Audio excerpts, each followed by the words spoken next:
m'appelle Stéphane Simonet, je suis directeur du musée de Utah Beach, donc à Sainte-Marie-du-Mont. Et on se retrouve aujourd'hui pour vous parler d'un objet un peu particulier sur ce territoire de Sainte-Marie-du-Mont. Ce sont ces fameux panneaux commémoratifs qu'on appelle les panneaux In Honor of, donc en mémoire d'eux, et en fait qui rendent hommage à des soldats tombés ici à Utah pendant le mois de juin 1944. Donc ici nous sommes devant un panneau indicateur, qui n'est pas un panneau routier mais un panneau commémoratif qui rend hommage à un de ces soldats tué en juin 1944 qui s'appelle le sergent Hetke. Et ces panneaux en fait on les retrouve sur 7 communes de la région Sainte-Marie-du-Mont, le long des routes départementales, le long des routes municipales, et on a à peu près 45 soldats qui ont été honorés un peu de cette manière-là durant l'été 44. Alors ces panneaux, aujourd'hui on a à peu près 90 exemplaires sur ces 7 communes. En fait, chaque panneau est un marqueur pour une route qui a été inaugurée portant le nom du soldat, et donc sur chaque route il y a 2 panneaux, un à l'entrée de la route et un à la sortie de la route. Et donc ces 45 soldats ont tous le point commun d'être de la même unité militaire qui a travaillé ici sur Sainte-Marie-du-Mont au moment de juin 1944. Ce soldat, Hetke, fait partie de la première brigade spéciale du génie, donc de l'armée américaine, qui est arrivée ici dès les premières minutes du 6 juin sur cette plage-là. Et donc les 45 soldats qui sont honorés par ces panneaux faisaient tous partie de cette unité donc, du génie. Le sergent Hetke a été tué le 10 juin 1944, donc c'est indiqué sur ce panneau, il y a son nom, son grade, donc de la brigade spéciale du génie, et donc tous ces hommes-là en fait ont été honorés par leur propre chef, par le colonel Keifi. Et le colonel Keifi, en fait, il voulait rendre hommage à ces soldats tués pendant tout l'été 1944. Ces panneaux rendent hommage à peu près à 45 soldats, parmi les 96 qui ont été tués. Donc il y a eu un choix qui a dû être fait à ce moment-là, et Hetke fait partie de ces hommes-là. Alors un petit mot sur le colonel Keifi. En fait, Eugène Keifi, c'était un colonel qui était très très proche de ces hommes, et Keifi, en fait, il va commander cette première brigade spéciale du génie, et il insiste pour faire partie de la première vague d'assaut. Et donc il va vouloir rendre hommage à ces premières victimes, à ces soldats, à ces compagnons d'armes, en imaginant ces panneaux commémoratifs dès l'été 44. Alors au départ, ce sont des panneaux, des pancartes en bois très, très minimalistes qui sont installés le long des routes. Et puis, à partir de l'automne 44, il va inventer un peu ce design de ces panneaux un peu de forme triangulaire, un peu. Et donc cette brigade spéciale de génie avait un rôle important parce que lorsqu'elle débarque ici à Utah, elle a pour rôle justement de baliser un peu le territoire, de préparer les zones de dépôt, d'entretenir les routes, de préparer l'accueil des vagues d'assaut qui arrivent toute la journée du 6 juin.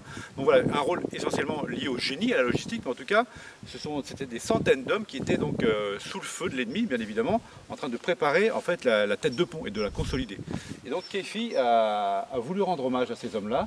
Et donc, il est vraiment l'initiateur de cette démarche qui est unique en Europe. Il n'y a pas d'autre territoire sur un champ de bataille où on retrouve ce geste, cette démarche de commémorer les victimes d'une unité militaire par son propre colonel. Il ne faut pas imaginer que ces panneaux soient implantés là où sont tombés ces soldats. Les panneaux ont été implantés là, effectivement, pour baliser les routes, qui servaient des routes, qui étaient des routes d'accès pour la logistique américaine pendant tout l'été 44. En tout cas, voilà, ce ne sont pas des cartons-balles.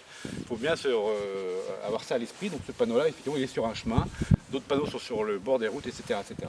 Ces panneaux vont être une première fois rénovés par Michelin, donc en 58, et puis très récemment, en 94, la région et le département vont effectivement mettre en forme des nouveaux panneaux qui sont en plastique, en PVC, et qu'on peut retrouver sur les routes départementales de la région. Alors le grand intérêt de ces panneaux-là, c'est qu'ils sont en béton, donc ils sont très, voilà, ça dure dans le temps. Si vous regardez les panneaux aujourd'hui en PVC, ils sont complètement effacés, on ne voit même plus les noms des soldats, donc il y a un vrai travail là, de rénovation, je pense, dans les années qui viennent pour effectivement rendre hommage à ces soldats et puis expliquer aussi aux visiteurs, aux passants, à quoi ces panneaux servaient et qu'est-ce qu'ils indiquent exactement. Bien, on se retrouve ici dans la dernière salle du musée, donc, dans laquelle on a imaginé une nouvelle vitrine cette année, pendant le confinement, où on rend hommage un petit peu à cette démarche du colonel Keifi qui a honoré ses soldats dès l'été 44. Et donc dans cette vitrine, on a réimplanté un faux panneau, celui qui est consacré au sergent Hetke qu'on a vu précédemment sur la plage. Et le sergent Hetke fait partie de ces 45 soldats qui sont honorés sur ce territoire du Utah Beach et pour lesquels on a remis les 45 noms de ces soldats qui ont été tués pendant l'été 44. Alors ils ont été tués du 6 juin jusqu'au 29 juin. Donc 90 soldats ont été tués, 45 ont été honorés par ces panneaux. Et parmi eux, donc, ce sergent Hetke, qui a été tué le 10 juin 1944 à l'âge de 27 ans. Et lui, comme d'autres, faisait partie de cette première brigade spéciale du génie. Ils étaient soit manutentionnaires, dockers, des mineurs, ils étaient soit officiers, soit simples soldats, blanc ou noir, vraiment les soldats à l'image de la brigade spéciale du génie. Et donc dans cette vitrine, on a voulu rendre hommage à cette initiative parce qu'effectivement très peu de visiteurs, je pense, comprennent le sens de ces panneaux au bord des routes, au bord des nationales, des départementales, au bord des routes communales. Et donc on a voulu, dans cette vitrine, expliquer le sens de cette démarche et aussi le rôle que le colonel Kefi a voulu donner à ce devoir de mémoire dès l'été 44. C'est ça qui est important, c'est que ce n'est pas une initiative qui date de l'immédiat après-guerre, c'est dès l'été 44, dès les combats.